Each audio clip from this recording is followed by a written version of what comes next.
Good morning. I'm Tyler Martin, and here's the latest from Spectrum Autism Research. Eric Fombonne, Crossing Continents to Expand Autism Science, by Sarah DeWeert. Muscat, Oman. The Arabic Sign Language interpreter stood at the front of the auditorium, his gestures perfectly in sync with the presenter's passionate French-accented speech. The audience, more than 2,000 people assembled for the first Gulf Autism Conference in January 2020, sat with rapt attention. All these people were so quiet, remembers Watfa Al-Mamari, a developmental pediatrician at Sultan Qaboos University in Oman and a conference organizer. You could hear a pin drop, recalls Stephen Scherer, a geneticist at the University of Toronto in Canada. The speaker was child psychiatrist Eric Fombonne, describing how he and others had, in the 1990s, debunked the erroneous idea that vaccines cause autism. Fombonne pitched his talk at people with little scientific background. His listeners included politicians, policymakers, autistic people and their families, and the general public. Yet, even the scientists and clinicians in the auditorium learned something new. Scherer took out his cell phone to snap photographs of Fombonne's slides, something he says he's never done before, so that he could look up the references later. In many ways, the talk was itself a snapshot of Fombonne's 4 decades-long career, a mix of rigorous science and public engagement, delivered with the kind of human warmth that makes him a respected colleague and sought-after clinician. Al-Mamari says she remembers seeing him later at the conference, surrounded by autistic people and their families. Fombonne, 66, is best known for his studies of the patterns of autism distribution and prevalence. Whenever I had any question about epidemiology, he was the one I would turn to, says Uta Frith, Professor Emeritus of Cognitive Development at University College London in the United Kingdom. But his contributions to the field are wide-ranging. He has published on topics from genetics to assessment tools, and his curriculum vitae, which includes academic positions in 4 countries, runs to 94 pages. Within the research community, colleagues say, Fombonne has been unusually good at forging international partnerships and unusually willing to stake out bold positions on the cause, prevalence, and nature of autism.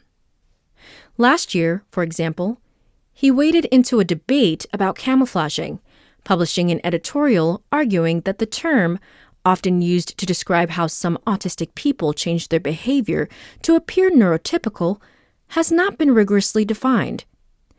The editorial prompted a lengthy response from scientists studying the phenomenon, but it wasn't entirely unwelcome. Fombonne challenged the field of camouflaging research in a very constructive manner, says William Mandy, a psychologist at University College London and one of the authors of the rebuttal.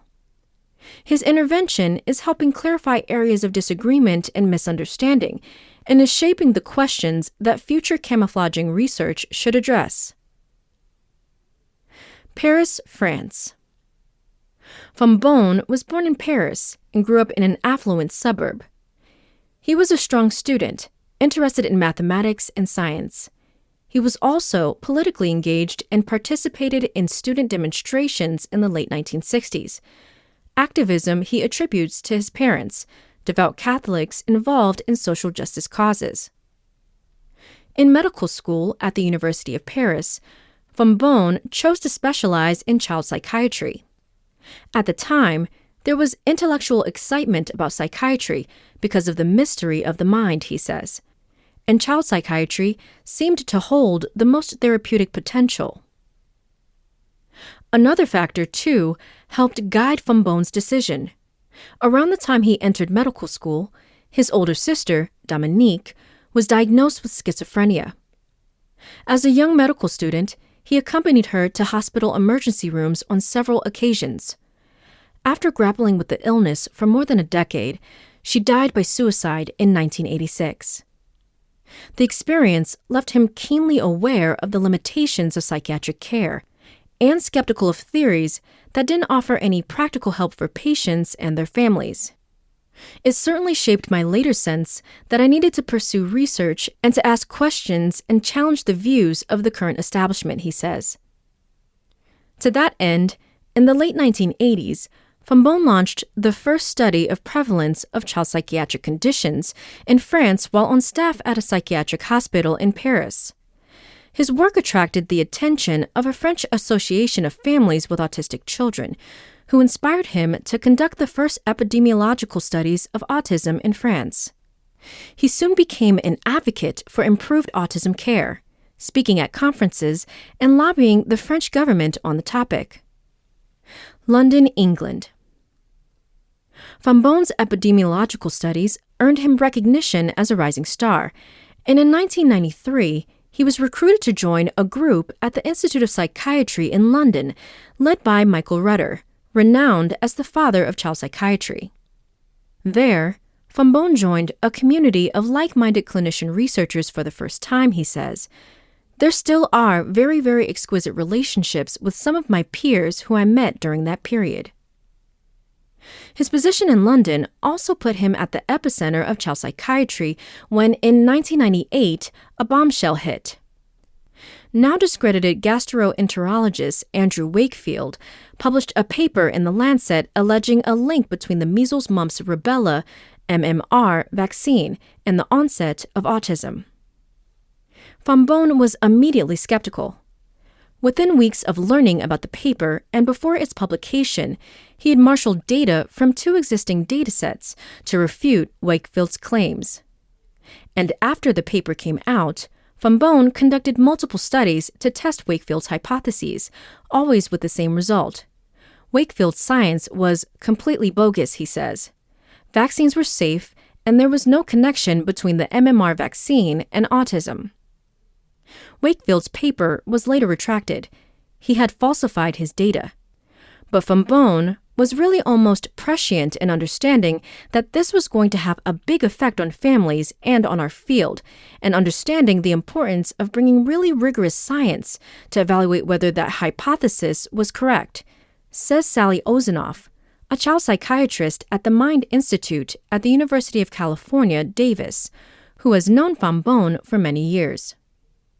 Fombonne gave talks on the vaccine controversy at medical conferences and at meetings of the Institute of Medicine in the United States. Despite death threats from anti-vaccine activists, he served as an expert witness in vaccine injury trials. I was not prepared to do all that in my career, he says. I remember I was so shy when I first gave talks in public, and then to be speaking in the court in Texas in English. However challenging, the work was fulfilling, he says, because he knew that widespread acceptance of an incorrect explanation of autism's origin would harm people with autism and their families, and that there was a broader public health risk if people abandoned vaccines. It made me sense that the path that I had chosen for my career had a social impact, he says. Montreal, Canada. Fombonne expanded his epidemiological work with another big move in 2001, becoming the Canada Research Chair in Child Psychiatry at McGill University in Montreal and head of the Child Psychiatry Department at Montreal Children's Hospital. From this post, he led a World Health Organization-sponsored review of how geographical and cultural variations impact autism prevalence estimates, work that has been cited more than 2,300 times. Although Fombonne's research documented an increase in autism prevalence worldwide, he is skeptical of the autism epidemic framing that has dominated some discussions. Instead, he argues that other factors likely contribute to the uptick, such as a broader definition of autism and greater clinical recognition of it, another instance of his insistence on a careful accounting of the data before drawing flashy conclusions, Ozenoff says. In Canada, Fombonne developed an autism research and clinical program, as well as a training program, the first of its kind in the country. Over the course of a decade, the program educated at least 150 early career scientists, many of whom are now prominent autism researchers. It had the reputation, even within the first few years, that you want to be seen there, says Scherer, who taught in the program. Al-Mamari participated in the training program in the mid-2000s and trained under Fombonne, as did Mayada El-Saba, a neuroscientist at McGill University who worked on the World Health Organization review and now directs a similar training program. Eric had a big influence in terms of my research trajectory and opened up opportunities that were quite nice and exciting, and ones that I still pursue today, says El-Saba, who has been his frequent collaborator since. Portland, Oregon. Fombonne's collaborations in epidemiological studies have taken him around the globe, to Mexico, China, Oman, Qatar, Kazakhstan, Morocco, and Brazil. He's the active ingredient in research teams now internationally, El-Saba says. I don't know anybody who has done the same scale of international partnerships. And since 2011, he has been working to build another autism research program and clinical center at Oregon Health and Science University in Portland, a relocation prompted by his then-wife who had lived in the city previously. I said, Portland? Where is it first? What is there for me? Fombonne recalls jokingly. In each new country where he contributes to an epidemiological study or takes up an academic post, Fombonne aims not only to capture autism prevalence, but to build regional research and clinical capacities and provide data that local policymakers need to develop autism services. Fombonne builds partnerships not just on good science, but on good company, El-Saba adds. After a regional International Society for Autism research meeting in Chile in 2019, for instance, political unrest forced them to road trip out of the country, along with several other scientists. In theory, the circumstances were not very pleasant, but we actually had a really good time, she says. The coronavirus pandemic has put a temporary damper on Fombonne's scientific travels, but he's finding new ways to engage in social issues. Every weekend from March through June, he volunteered at a mass vaccination clinic at the Portland airport. I put Pfizer, Moderna, and J&J shots in thousands of arms, he says. Older arms at first, and later younger and younger arms. Like his more usual work, it afforded him a mix of clinical practice and big-picture impact. I enjoyed the experience, he says. Contacts with people were relatively brief, but I could see a cross-section of society and many interesting facets of human experience. If you or someone you know is having suicidal thoughts, help is available. Go to findahelpline.com for a worldwide directory of resources and hotlines that you can call for support. That's all for today. Check back on Friday for more content from Spectrum Autism Research, or go to spectrumnews.org.